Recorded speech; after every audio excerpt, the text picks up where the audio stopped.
Hi everybody, I hope you are doing well. Today we'll talk about how to fix or how to solve the problem of FashionNova. You will go to settings, then we click on apps, default apps, app settings. Here we search about FashionNova and we click.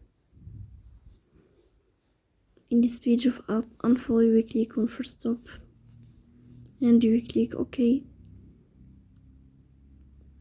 Here we go to this window of storage. Then we click on clear cache.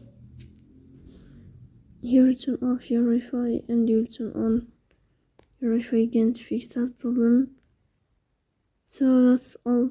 Don't forget to support us by like and subscribe. In the end, you turn off your phone and you restart your phone again. So please don't forget to support.